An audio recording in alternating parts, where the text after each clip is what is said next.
So I have, let's just do some introductions. I have Pierce Delahunt on the line, and yeah, for the first interview.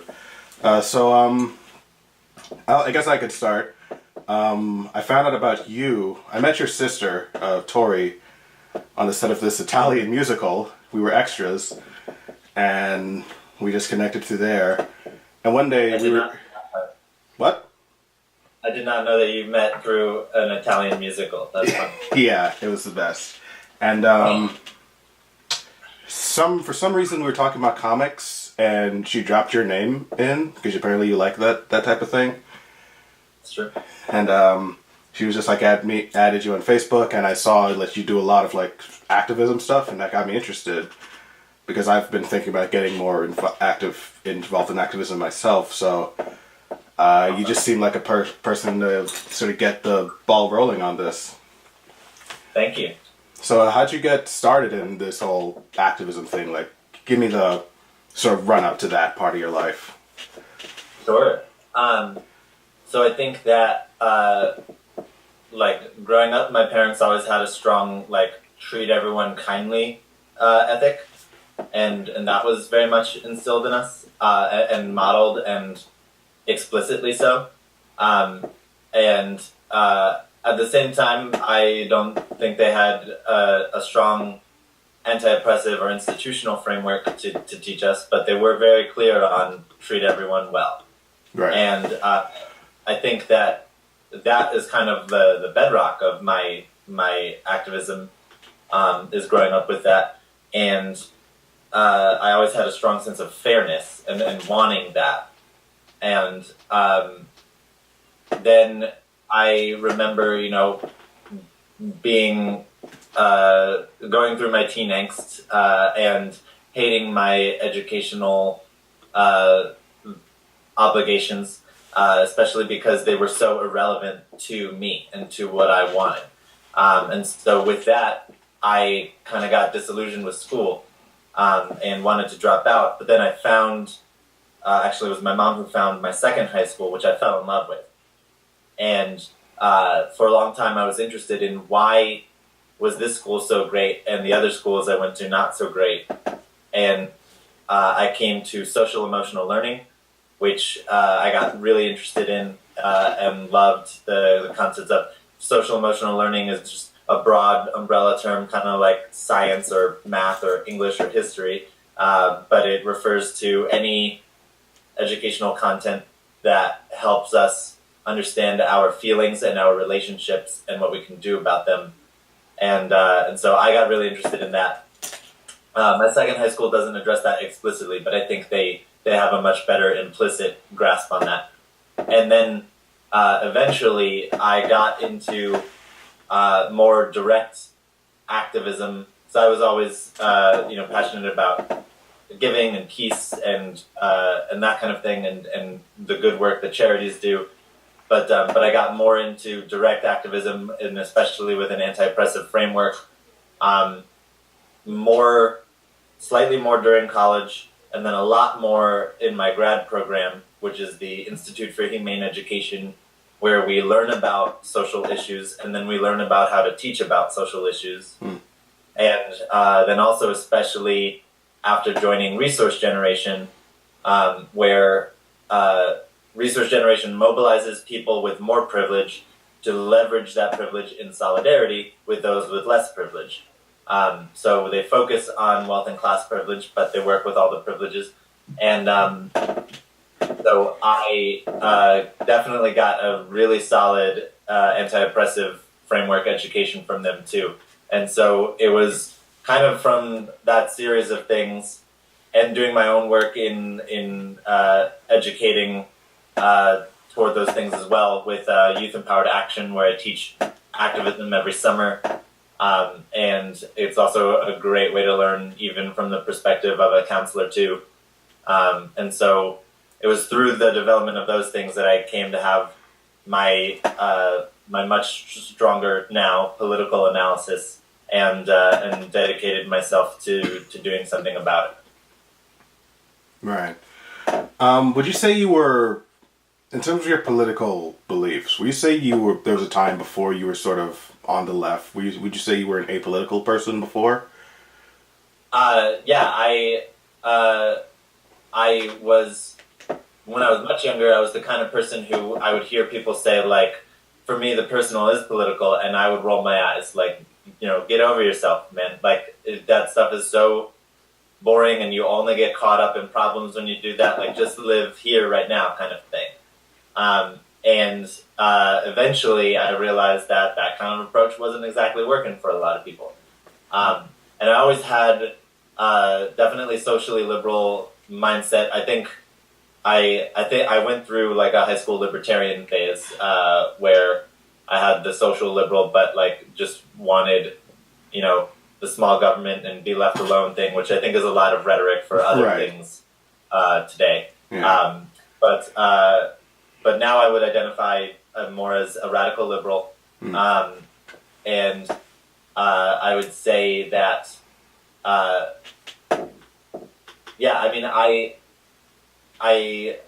would think of myself in some ways as a moderate that has been radicalized by the extremism on the right. Right. More like my position is so extreme or radical. Right. But yeah, that's kind of where I am. Cool. I mean, I guess a good place. So you're how old are you now? I'm 28. 28. Turning 29 in July, so that's cool. I guess so. Like, do you remember like what the political climate was like when you first started getting into this stuff? Like, I know you were pretty much growing up during like, you were there for the Clinton years, right? With Bill Clinton. I was like, at the time that that election was happening, I was in first grade, and I remember saying, I don't like either of them because I forget what exactly who was which, but one person wanted to keep cigarettes, and that was my kind of thinking back then. But I was like, it was in the background of my growing up for sure. Clinton, also O.J. Simpson. Which I still haven't seen that documentary, and I really want to. But I wasn't super aware. That was just kind of in the background. Oh, are you talking about American Crime Story? That? I think there's maybe that one, but there's also one I think called the O.J. Simpson Story, or document, something like that, and it's supposed to be very good. Yeah, I mean, I learned mostly from watching American Crime Story. I just knew like the general stuff about O.J. Like, it's a black guy who allegedly killed a bunch of people, but that's all I know about that.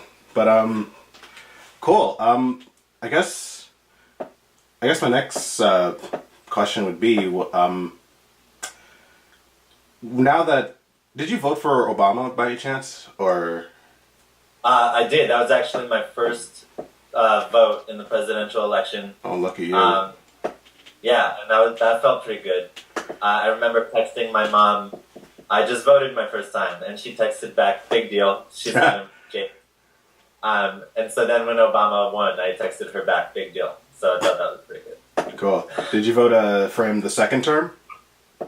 The second term, I believe I voted Green Party. At the time, I was registered in Maryland, Safely Democratic. And I will outright confess that I did vote for the Green Party this 2016 election too. I'm a registered New York voter. I'm not the person who cost us the election. Right. I was just about. God, I hate when people say that. Like I can't watch Bill Maher anymore because he just constantly throws that bullshit out there. And I think I was going to try to avoid talking about the election, but might as well. I think part of the big problem with the election is that you start listening to people, you sort of realize where their priorities are. There are certain people who are like, generally speaking, like people who are progressive, like who are voting for like Hillary Clinton. There's two types of people that have people who are voting for her to stop Donald Trump, and then there's the people who are voting for her because she's actually good. And I remember at the start of it, I was like, the people who are voting for her just to stop Trump, I had no sympathy for. I just thought they weren't being principled. But then the more I thought about it, the more I realized, they have a point. They're just voting because who else is going to beat Donald Trump? And as I started to look in Hillary Clinton's policies, and I began to realize that the people who are voting for her because they actually like her, I'm just like, you guys are insane. Like, what is there to vote for? I mean, this woman, she voted for the Iraq War, she voted for the Patriot Act and all these terrible things, and it's like, and hearing all these people I respect, like Bill Maher and frickin' Louis C.K. coming out saying, I love Hillary. Louis C.K. said he would vote for Hillary simply because she's a mom. And I'm like, what?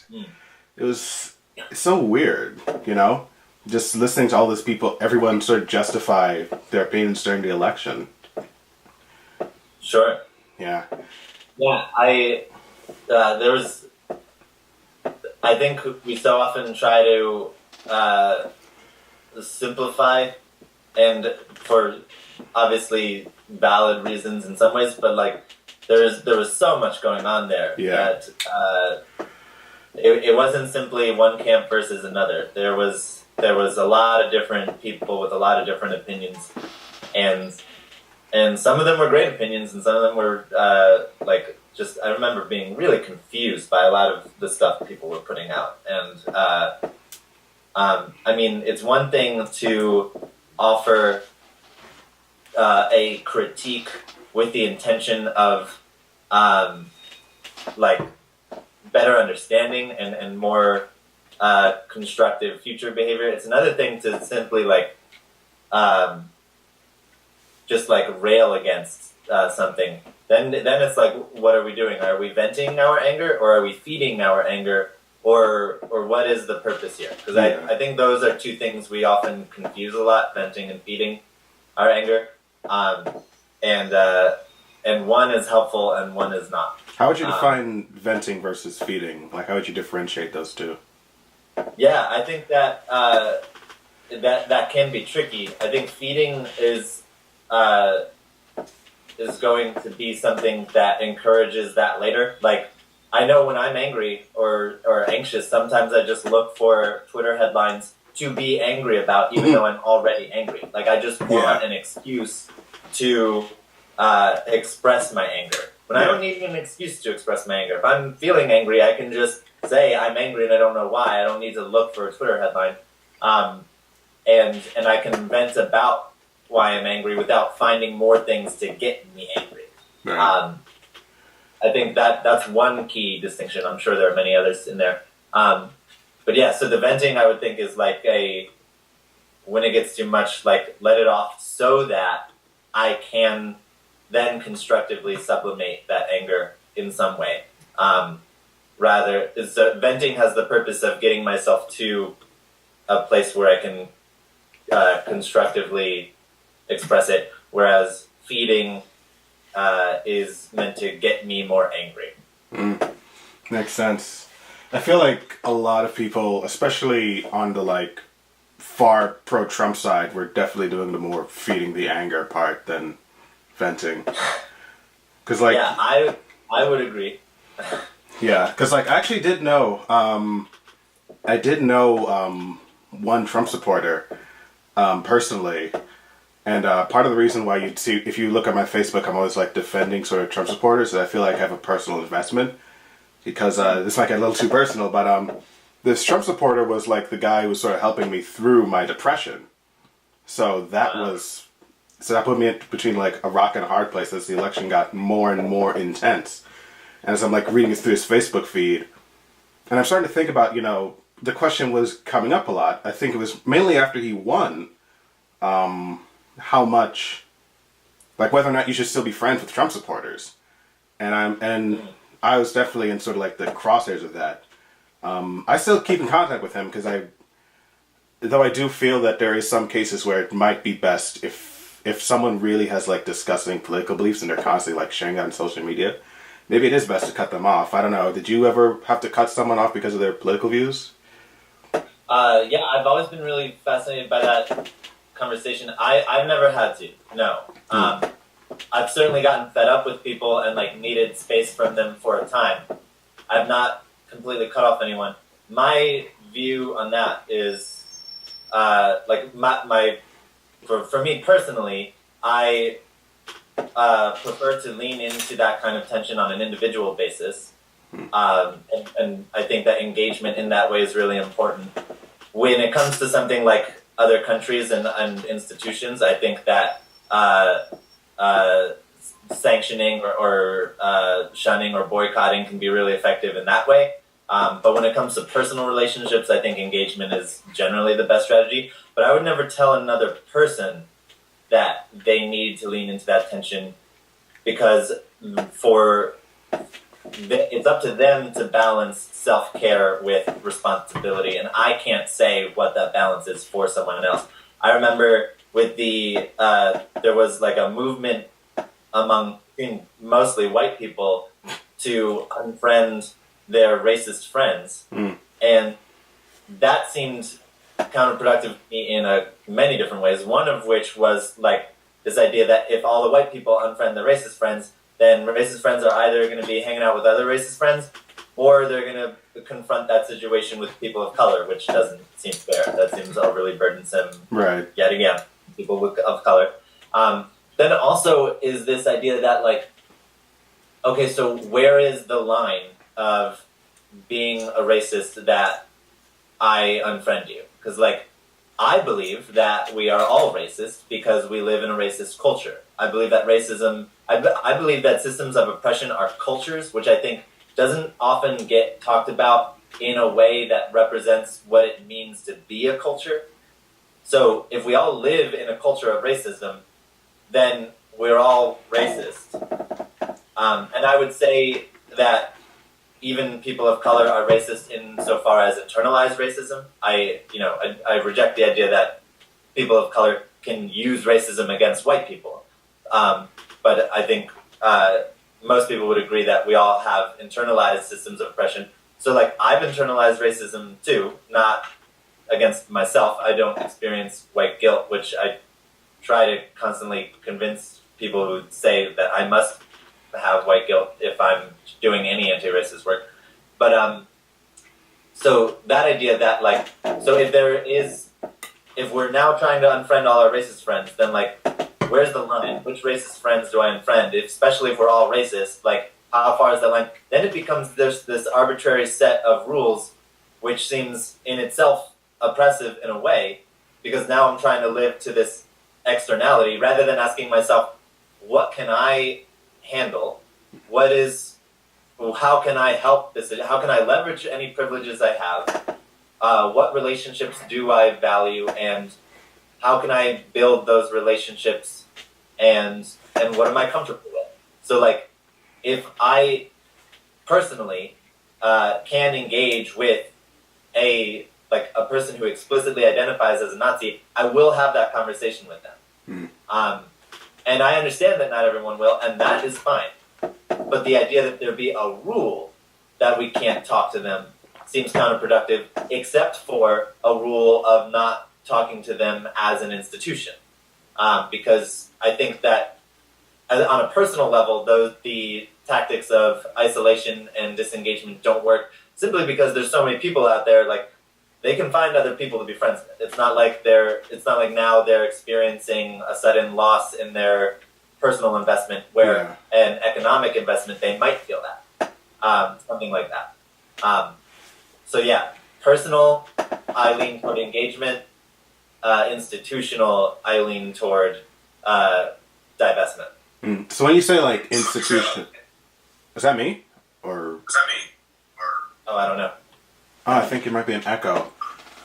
I think it might be. I think it's gone now. I'll just continue. I guess that differentiation, that distinction is interesting to me because I saw that you Richard Spencer was speaking at your college, right? Not my college, no, a college I was near. Oh, cool. Well, not cool because he's an asshole, but would you define him as, I guess, being a public figure and protesting? Would you define that as engagement or disengagement? Yeah, so that is a good question. I think Um, when it comes to something like that, I think personally the most important question is what are our goals with the protest? Which with that particular protest, I think a lot of us were not clear on that. But so at the time we were organizing, we thought that Richard Spencer would be speaking outside, so we were kind of talking about what we were trying to do with that in mind. It ended up a court order enforced that Auburn University had to allow Richard Spencer in the building that he originally rented. But the question is, we want to stop Richard Spencer from speaking. That necessarily means a different set of tactics from we want to drown out Richard Spencer so that no one can hear him, or we want to show up and say we are white people who disagree just because he's trying to speak to you from this perspective of white pride doesn't mean you have to like take in what he's saying, and we just want to demonstrate that there is dissent, and if people want to talk to us about it, we can engage them. So those are just three different goals. I'm sure there are many others, but those are just three different goals for, as an example, that would each require different strategies, and they can work together. They can potentially, you can have different people trying to do different goals with different tactics or whatever. But I think those questions are really important in terms of whether I want to engage or not. So I think that something I see a lot is that we don't often engage, like, we have not nearly exhausted the amount of creative form of protest that we can apply. So we can show up with signs and just shout, and that's totally valid. And depending on what our goal is, there are myriad other ways. I know that I believe it was the some kind of liberal student union at Auburn University. They wanted to organize a dance party, and I think that could be effective depending on what your goal is in a number of ways. If it's just to demonstrate dissent and say, we disagree with Richard Spencer, and in fact, we're going to celebrate our diversity through a show of love, I think that can be a powerful statement.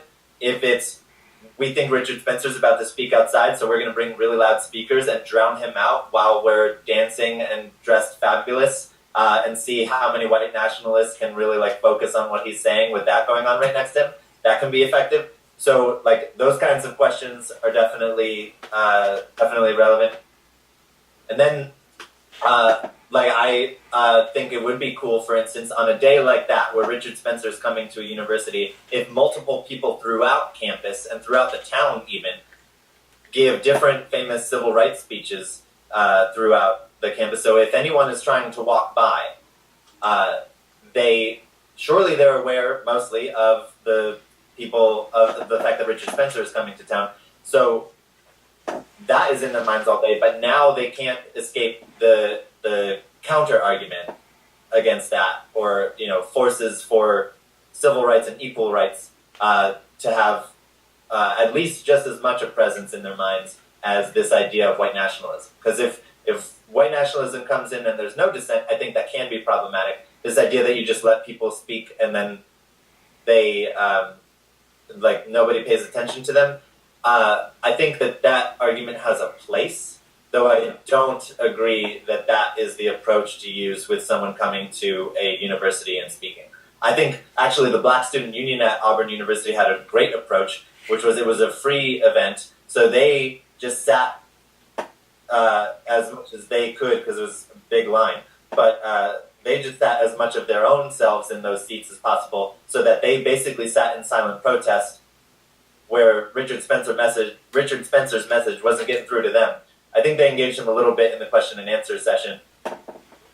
Just sitting there and holding space, saying, we will hold the space for you to say your message, but we will contain it. We will not let it get out to anyone who is vulnerable to these words. That kind of thing. So I think that's really cool. I think there are all kinds of creative ways to engage or disengage from those kinds of things, and we have not nearly exhausted them all. How would you define people who are susceptible to Richard Spencer's rhetoric? Is it just white people or just stupid people, or? So it certainly wouldn't be just white people or just stupid people. I'm sure there are there are non-white people, for instance, in the KKK, which was surprising, or at least there were at one point. They might have changed their bylaws, but that does happen. And it's also not just stupid people, at least not in the sense of like knowledgeable and researched. Right. I'm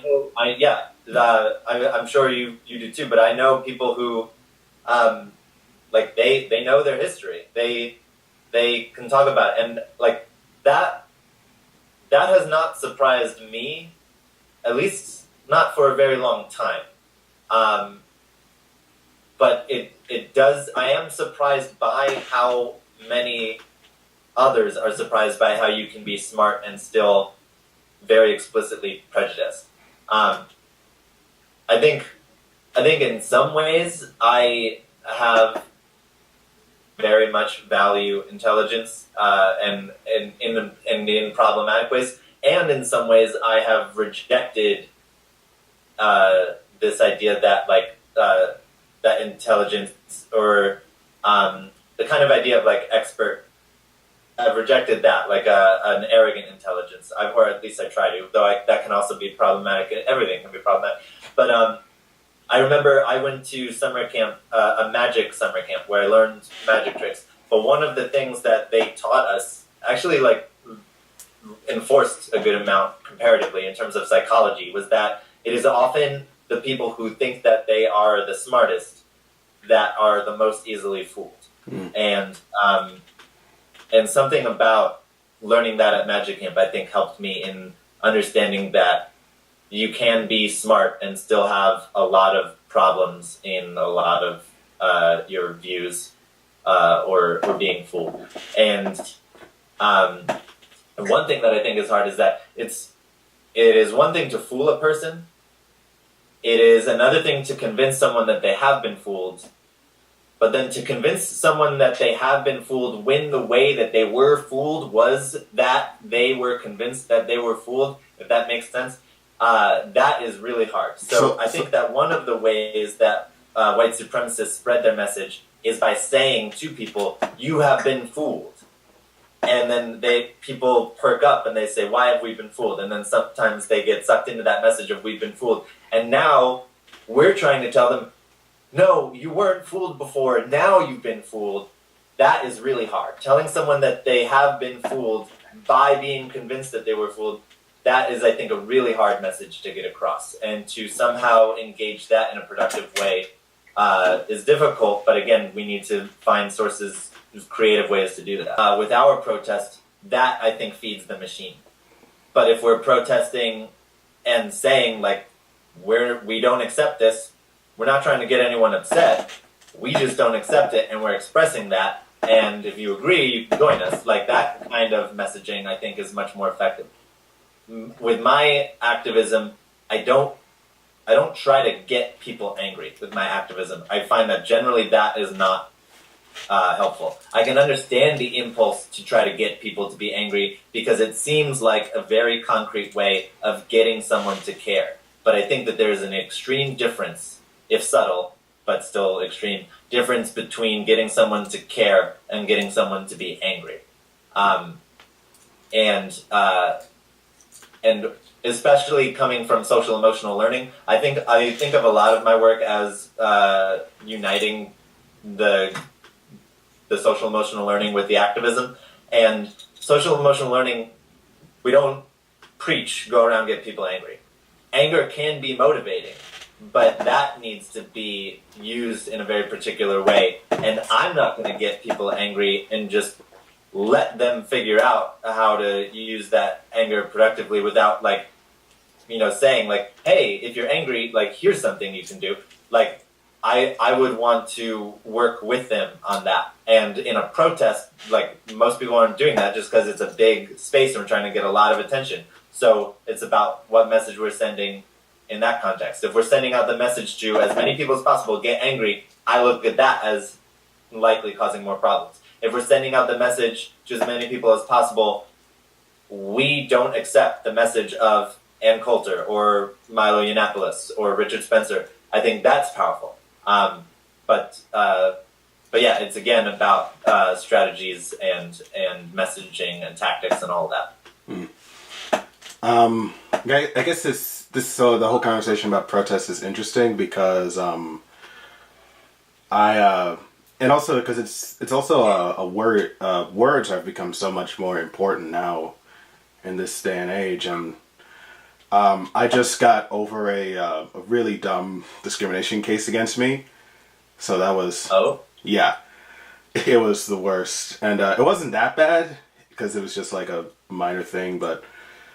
And I was speaking with some people about it, and they were talking about, and I sort of got into this idea about words as a form of assault, basically, and words as a sort of the power of them, which is why college campuses have these sort of things called have speech codes. You know, sort of a lot of college campuses are implementing words that we're going to try to discourage or encourage as opposed to others, and as someone who's always sort of been a liberal myself, but also has always been very pro like free speech and stuff, it put me in an interesting position because I do feel that as a society, I think we give words a lot of power, and I think in some cases we gave them like too much power, and like even like racial slurs and like slurs against LGBTQ people,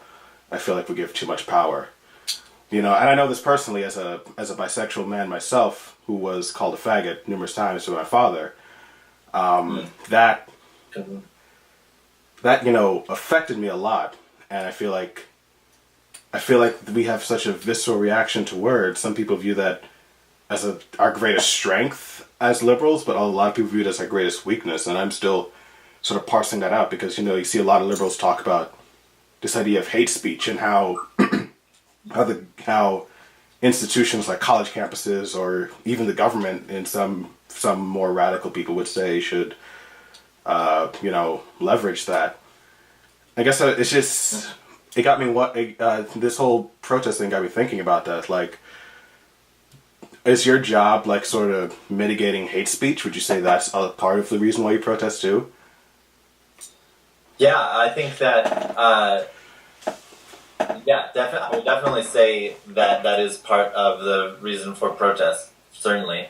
And I would personally qualify hate speech itself as violence. So I don't think of violence or hate speech, which I consider to be violence, as protected under the First Amendment, though there is the question of like what kind of speech counts as hate speech, which would then count as violence. And I think that is certainly messy, but just because it's messy doesn't mean that it's a question we shouldn't be asking, and doesn't mean it's not something that can be or should be brought up in a court of law. Right. So like the way I think of it is that hate speech in private, or I'll say this, hate speech in public is violence, and hate speech in private is self-harm. So Richard Spencer is just sitting in his room and is talking about how much he hates all kinds of people and wants to separate groups. And I know a lot of the rhetoric now is like it's not about hate, it's just about like pride or separation or whatever. That's so bullshit. If he wants to talk about that in the privacy of his own room, then he has the right to hurt himself like that by separating humanity and cutting off his own community of life on Earth.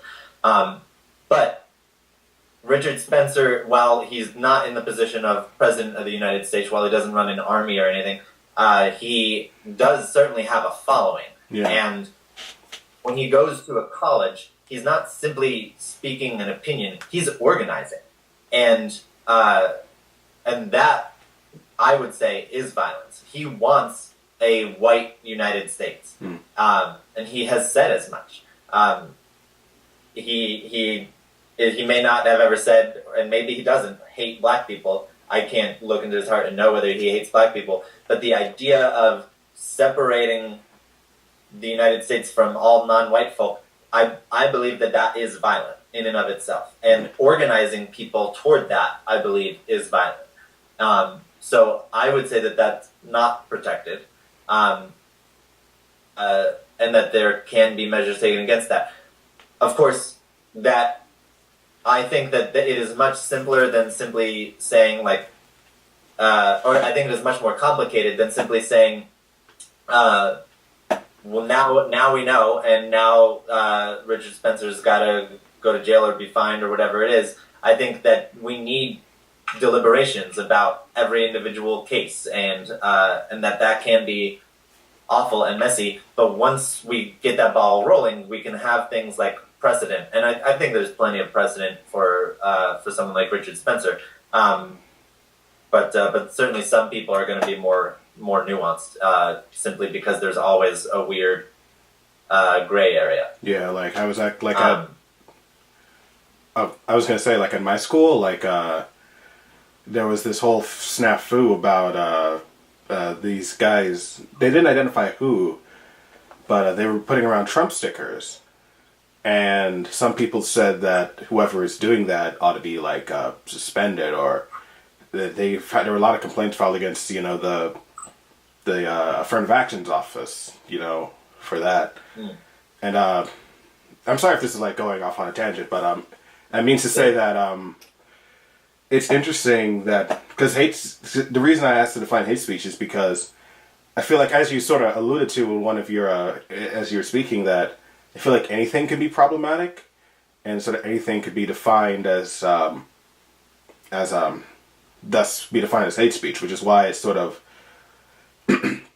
which is why I feel like it's hard to sort of get behind this idea of speech as a form of violence, because it's a matter of who is making those definitions, and how do we differentiate hate speech from simply a differing opinion. Like if I were to say that Trump or Ryan Care or the American Health Care Act is better than the Affordable Care Act, is that hate speech, or is that just a differing political opinion? Right. Yeah, it's definitely messy. For something like Richard Spencer, again, like, there's that phrase that the meaning of the message is determined by the receiver of the message, not by the person who sends the message. And that's one of those phrases that I think most of us, myself included, don't want to be true, but it's certainly not false. So, right. like, Richard Spencer talking about why he believes the United States needs to be a white nation to a friend of his, and he says it in passing, and like, hey, you know what? I know I'm weird, but like, this is what I think. That is certainly problematic.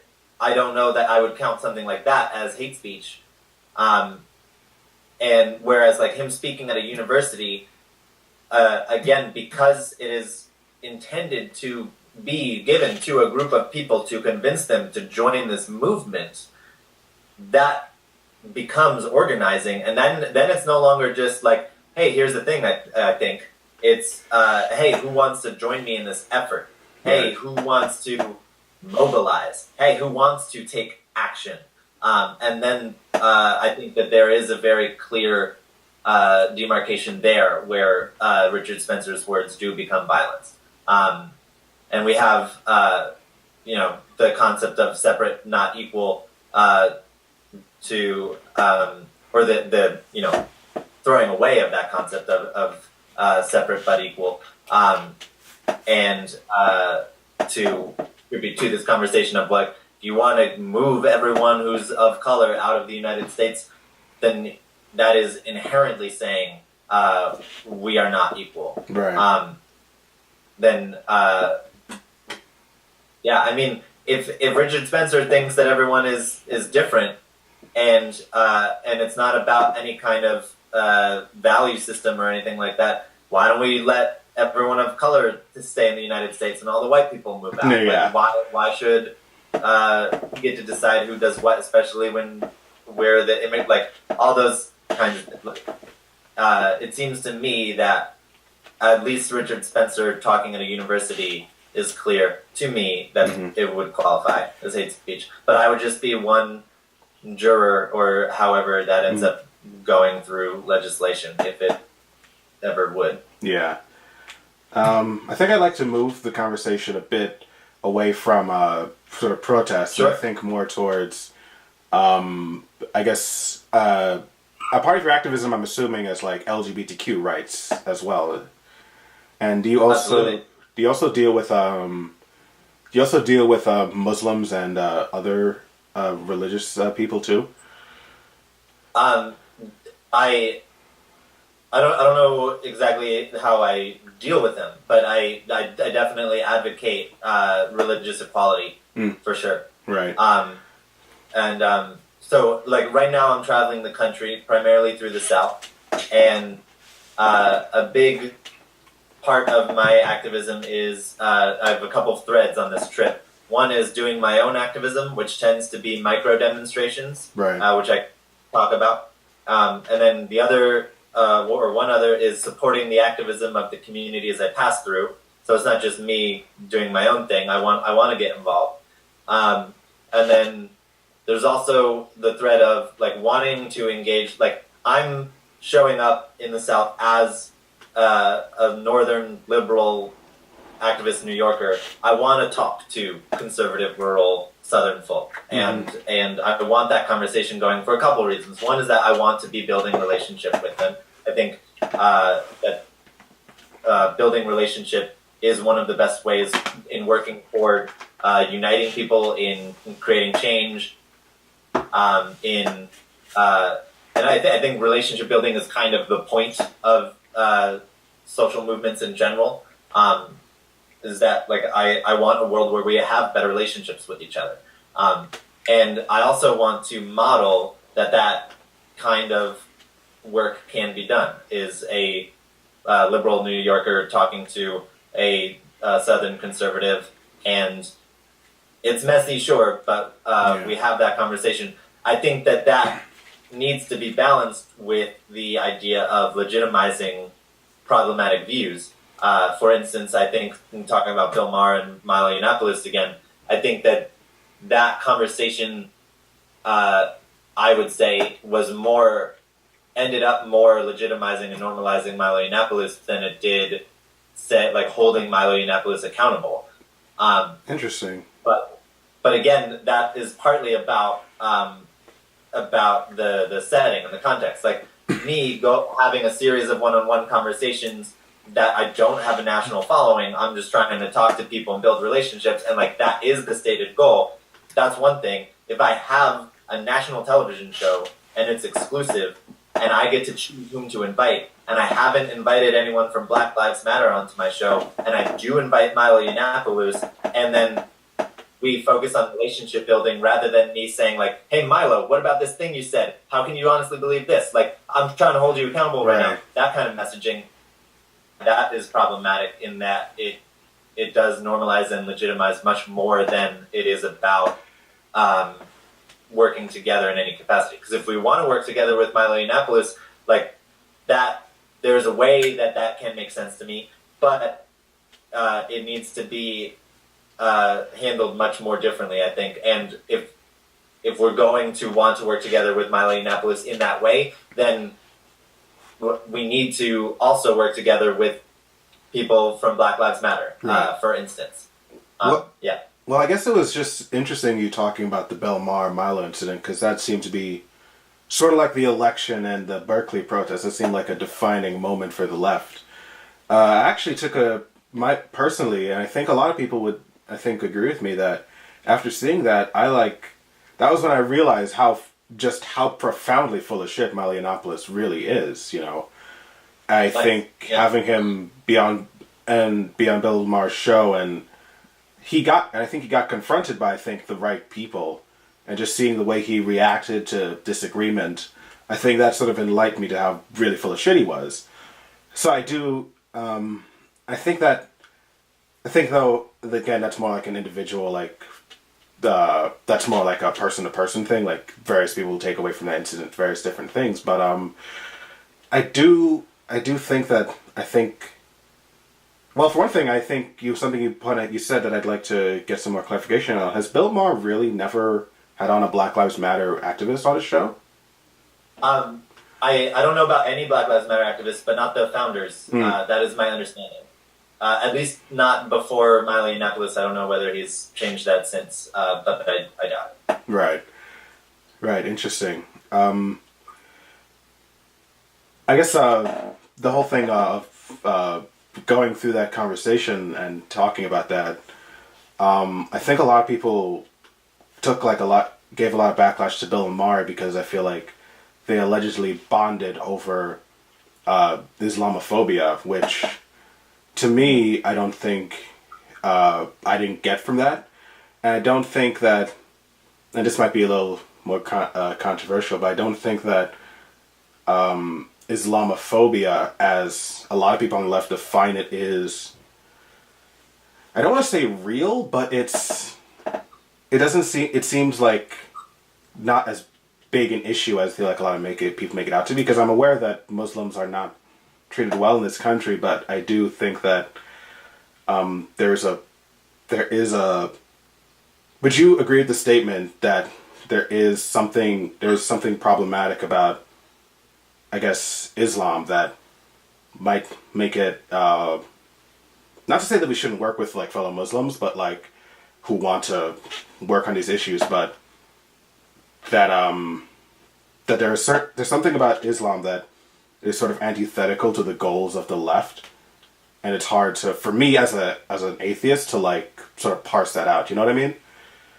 Sure. Yeah, I think that.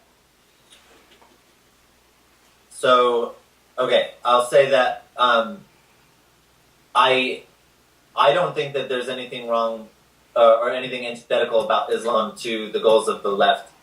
I do think that there are things about fundamentalism that are antithetical to the left, and I think that how Islamophobia often manifests itself is that we talk about Islam as though it has a problem with fundamentalism uniquely. Right. That like Bill Maher, for instance, is I think very explicitly anti all religion. Right. But it ends like, just because you're anti-religion in general doesn't mean you don't treat things differently. So I would say that he does treat Islam differently in that when he talks about it, it sounds like he's ascribing unique qualities to it that aren't also present in Christianity or Judaism or Buddhism or Hinduism, in all of them. Right.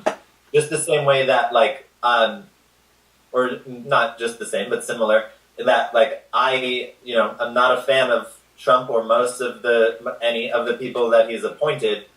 And I certainly, especially as an educator, take issue with Betsy DeVos. Mm-hmm.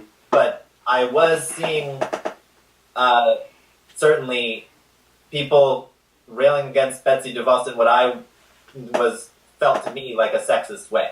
Mm-hmm. And it's not that we can be anti-Trump cabinet appointments, but that doesn't mean we have to express sexism in confronting Betsy DeVos. I think that came out more in times when it went to personal attacks. That it was most clear then. I think that there was a lingering undertone in some other things, but certainly that, just like I've actually spoken with my sister a lot, Mm-hmm. who is a white woman, and we've spoken about how a lot of the critiques of white feminism seem to have sexism running through them. And certainly there are ways to critique white feminism, and sexist critique of white feminism, just like sexist critiques of anything, are problematic. So it is not that the critique itself is necessarily invalid. It's the question of how we apply the critique to one group of people and not the other. I find that like when something has become othered, Mm-hmm. we have legitimate questions about it, but we don't ask those legitimate questions about the things that we're familiar with. Right. Like my typical go-to inane example is we often ask, why is the sky blue, and like marvel about how miraculous that is. And like, yeah, that's a legitimate question, and that's really fascinating. And the explanation for why the sky is blue, like, I love that stuff. I'm a physics nerd, but like, this mouse pad is gray. Right. Like, why is that not equally marvelous to everyone asking why the sky is blue? It's the same question. The sky is blue because it's blue. This mouse pad is gray because it's gray. Like, we don't need to other the sky in asking that question. And I see that happen all the time with other in social groups. Like, just because Islam is an other doesn't mean that our questions about it don't also apply to our situation, whatever that situation is. Right. Okay, cool. I'd like to go back to what you're saying, because I see the term sort of white feminism as sort of like the bad feminism among people on the left. I guess I'd like a more clear definition on exactly what it is, because I see it so often. Sure. Yeah, I don't know that there's a formal one necessarily, but my understanding is that it would be any feminist argument, without using the words in the definition, any argument for gender equality that also enforces white supremacy. So that can show up in a lot of different ways. And there's also white veganism, and as a white but also attempting to be anti-racist vegan, I try to read up on that and check my privileges on that and be aware. Same thing with white feminists, especially as a male white feminist. So yeah, I think that the way that we on the far left generally use the word racism, we use it synonymous with white supremacy, whereas most of the conservatives I know would use racism to mean any racial prejudice, which I've written a piece about that, and just the fact that two people having a conversation about a word that when they have such different meanings to each of them, how problematic that can be. But the question is then, how does my push for feminism support white supremacy, and what can I do to continue to push for feminism and veganism and not, at the very least, not contribute to white supremacy, and even better, also dismantle that too. Oh, interesting. Sorry, it's just I've heard that word so much, I just needed a clear definition. White veganism is a new thing. We never heard of that. I didn't know there was like racial veganism. Yep. So that made my day. I'm sorry. I'm trying to be vegetarian, but I just don't know how. I just don't know how vegans live. Honestly, it's just like, how do you just avoid? How do you not only avoid eating meat, but you also avoid eating anything that has ever been produced by an animal? Like, I can't wrap my mind around it. Totally. Yeah, I mean, the good news is that it's getting easier every day. Good. Even here in Athens, there is a fully vegetarian with plenty of vegan options restaurant. I'm in Athens, Georgia right now. Cool. And I can say Atlanta is fantastic for it. So it's out there, and especially with ethnic cuisines, Latin food, Indian food. Italian food, like most pastas, will be vegan. Certainly not all of the sauces or anything, but yeah, it's getting easier every day, and I'm happy to talk more about like helping you go vegan. That's another podcast, and also about white veganism and how that shows up, which I think. Broad stroke description is about presuming that everyone has the means and privilege to go vegan, discounting the idea of food deserts and environmental racism and gentrification, and how that affects communities and neighborhoods and access to foods. I see a lot of that in the raw fruitarian community, which I think tends toward a very strong individualist perspective, right, where there's kind of an attitude of oh, that's too bad to hear that you don't, as an individual, prioritize your health enough to like overcome structural oppression, like racism and poverty, to like get your body the good food that it really needs. Like, that's too bad. Maybe next time. Like, that kind of attitude, I think, best exemplifies what some people at least mean by white veganism. I like to, as we, you talked about, what's that word? Individualism.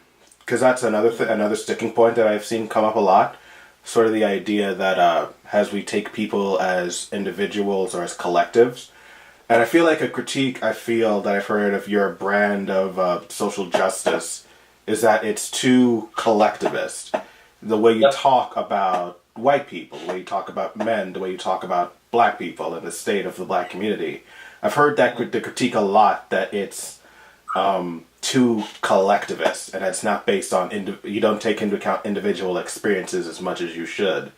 Have you heard that critique levied against you at all, or how would you respond to that? Yeah, absolutely.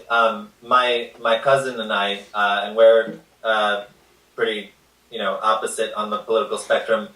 We talk about how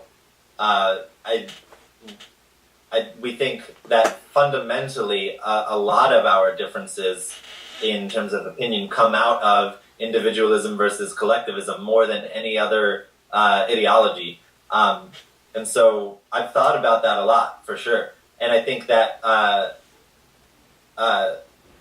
firstly, there's the concept of how is that argument being used? Because most of the time when I hear a conservative talking about how awful collectivism is, it's in the context of silencing the liberal argument. Right.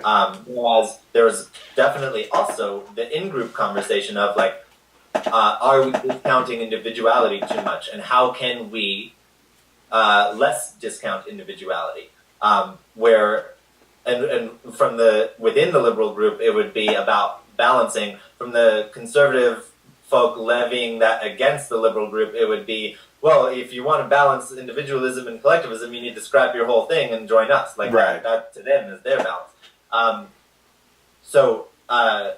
Certainly we need to honor individuality. There's no question there. I'm all for that. I would, of course, say that there's a different spot for it than I think most conservatives would say what that balance is. But I think that in general, collectivism is not only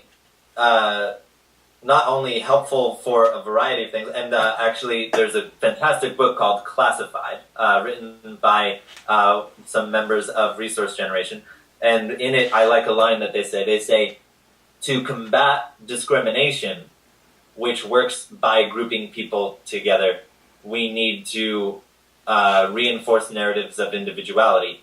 To combat privilege, which works by enforcing the merit of individuality, we need to reinforce narratives of social groups, which I thought was really interesting. And there's plenty of nuance there.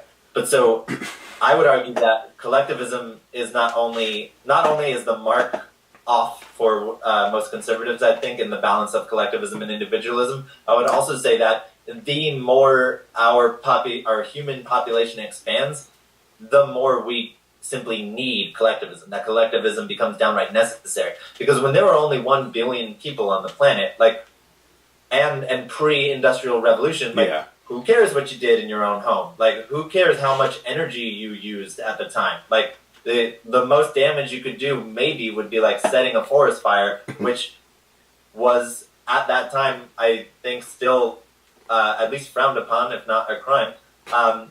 And so, like, today, though, when we're approaching 10 billion people on the planet, and there are a number of single individuals who can do extreme amounts of damage to vast groups of people. Yeah, that's when collectivism becomes downright necessary. If you're living in a house by yourself, it's one thing. If you're living in a house with 20 other people, that's when you start needing to organize chore routines.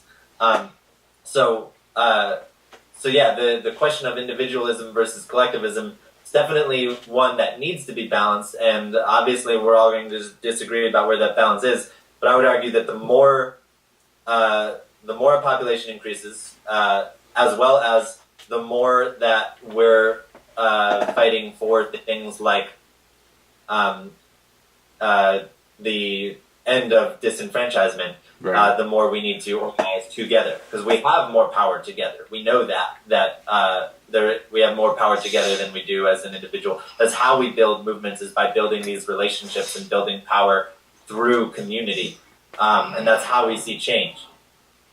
So we need that. But yeah, that's a conversation that we need to have with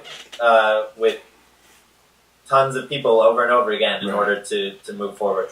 And this might be too broad of a question, but do you ever find that, at least when I talk to people who are a little further left than I am, I find that there is a need to be individualistic and to have nuance to the experiences of marginalized people more than there is for people of a more privileged status, which is, I feel like, why I in my circle I see a lot of very general statements about white people and and males too, not just white males, but just males in general.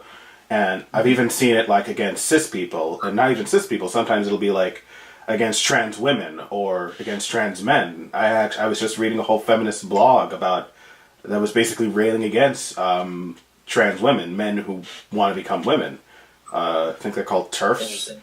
Yeah, basically, Yep. so I've noticed this a lot, and I feel like there's that disconnect. I feel like people on your side tend to be more willing to be individualistic when it comes to marginalized people than it is to privileged people. Have you noticed that, and do you think that's justified or unjustified, or? Yeah, I think partly that quotation from that book Classified speaks to that a little bit. Is that it? Like justice is balance, right? So for so long, white people have dominate and still do dominate society and basically determine narratives because they're in power. And for so long, those narratives have been, I, a white person, have individuality, and this other white person has individuality, and we think of black people together in this way, for example, or people of color, or we think of this one group of color and this other group of color in different ways. And so, in order to balance that, I think there is a need to reinforce narratives of individuality among communities of color, and reinforce narratives of social group membership among white people. Of course, how much that is will vary, and of course that can be problematically done. For instance, I don't think of white people as being inherently evil, though I've definitely heard people talk like that, and I think that's problematic. But the idea that we need to balance those narratives, that's something I agree with. Especially given that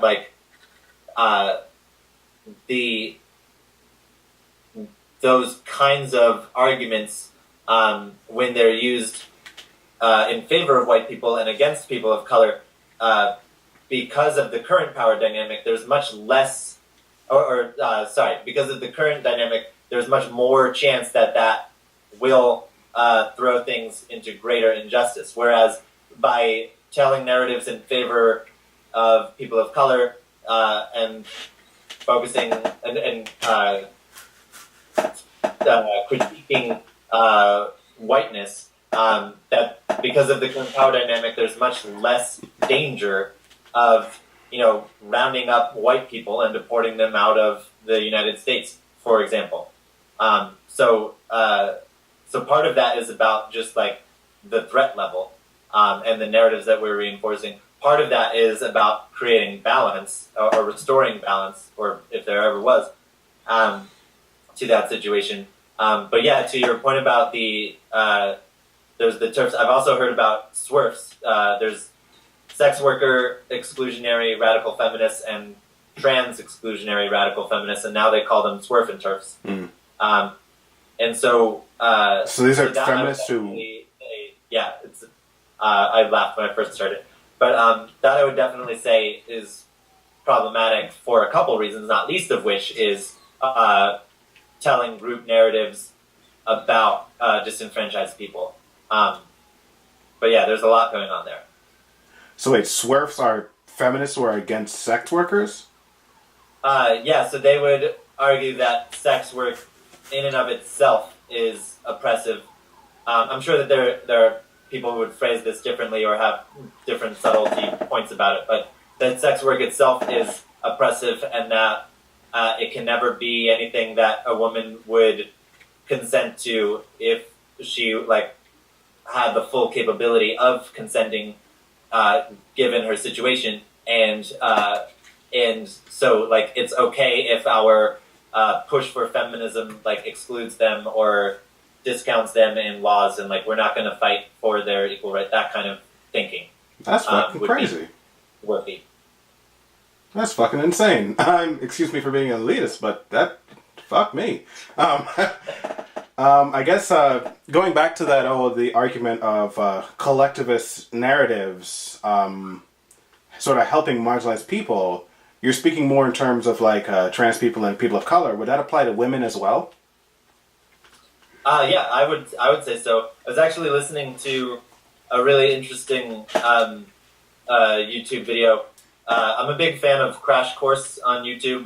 There's a lot of really quality stuff there on various levels. One of their playlist series is Government and Politics, and they explain how in government, in formal law, they separate how they deal with women versus how they deal with minorities, partly because women are not, numbers-wise, a minority. Right. They're both disenfranchised groups, but because women are not a minority, they handle that differently, which I thought was really interesting.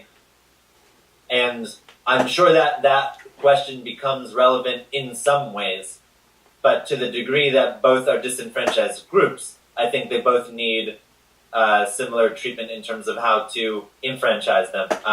In terms of how to handle that given numbers, that becomes a more nuanced conversation. So do you think, and bringing this back sort of full circle to where we started about the election, do you think that maybe is why so many people pushed, and maybe why Hillary Clinton herself pushed the idea of the first female president as sort of inherently a good thing, as opposed to a president who is going to do things based on policy? Do you think maybe that's why so many people just preferred Hillary over even a Bernie Sanders? They just. I mean, yeah, I'm sure that was a factor for sure. And me personally, if all else equal, right, I would vote for the woman, or if all else equal, the person of a disenfranchised group, simply because they bring a perspective that historically has not been represented in power, and justice is balance. And if we want increased perspective and representation, then we need to bring balance. But again, that can be prioritized problematically. I wouldn't vote for just any woman, but certainly I would love to see a woman or person of color or woman of color in the presidency and in more places in power in general. Yeah. Partly why I'm hoping Tulsi Gabbard runs for the presidency in 2020, honestly. Yeah. I'm interested. Yeah. I know there's sort of a short list of people who I'm thinking who I hope run. It's Tulsi Gabbard, Bernie if he's able. I'm scared. I just don't know if he'll be physically able to do the job, by that point. Bernie. He goes vegan, maybe. Some exercise. Yeah. It's Tulsi Gabbard, Elizabeth Warren, and a part of me honestly hopes Jill Stein gets on the Democratic side, because I just think she could do so much good, but there's so much institutional problems and institutional oppression against third parties that I think it's just going to be a little hard if she tries again for 2016. Yeah, I think that for all the problems I have with conservatives, I think that a lot of their critiques of, I would say, especially the Democratic Party, but of liberals in general, or however, are legitimate critiques, at least in like to a degree. Again, the bigger thing there is I think their critiques are used to silence rather than as constructive feedback. But the idea that the Democratic Party is classist and elitist and oppressive in those ways, I definitely agree. I think that the Democratic National Chairship is a great example of that, and especially the narratives that they were using to explain why it wasn't a big deal. That like, yes, we put all this effort into ousting a candidate that you preferred, you more radical liberals preferred, but it's not really that big a deal anyway. So don't even worry about it. Like that felt very gaslighty, Right. and definitely classist and elitist and oppressive. And so like I agree that with a lot of the critiques that conservatives have in that way, I still think that Democrats are less oppressive than Republicans in general. Yeah. But yeah. Interesting. I feel like the critiques of the establishment Dems are probably the only reason I listen to any right wing speakers I listen to. Like I live for listening to Alex Jones around Hillary Clinton. It's the best. Oh my god! You need to listen if you want to have a pickup in a shitty day. Just listen to Alex Jones talk about anything. It's the best. He just even when I disagree with him, he just fires me up a little bit. You know. I honestly think that there's a serious problem not being recognized by establishment Democrats that their oppressive practices are feeding the conservatives obviously in the way that like if you're oppressed then by establishment Democrats, then you don't like them, so you're more likely to be swayed.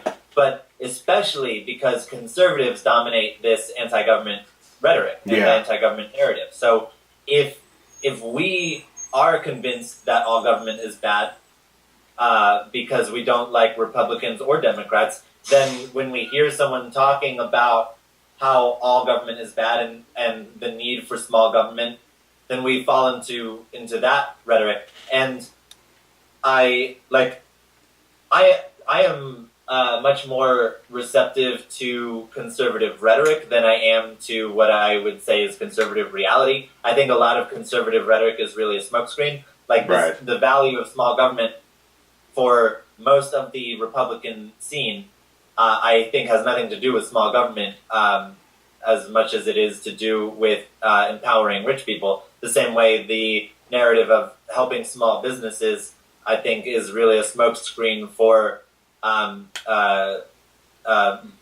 further bloating already wealthy international mega conglomerate corporations. Yeah. But like this idea that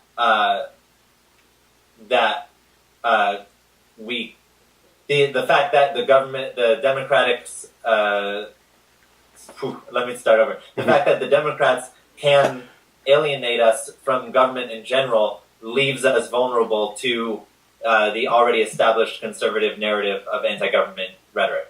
Yeah, I've seen that. I've seen a lot of I've noticed the diversification of the conservative base. I've noticed a lot of more POCs. Even trans people, which is just perplexing to me, are more, I've seen, go towards the right. Yeah, and I think that is one of their stronger recruiting narratives is it's all bad, so join us, and then eventually they will work everyone over toward other problematic views, and I think it's been said that the biggest feed into white nationalism is not actually white nationalism, but misogyny. And I don't know what research was done on that. That was said by a person in charge of the organization Media Matters, or at least from Media Matters, which I thought was really interesting, and I can see how that could play out. I would also like to see other feeds, other recruiting narratives, and how they compare to each other in that, not just for conservatives but also for liberals. I want to know more about that. How do people outreach each other, and what narratives are effective?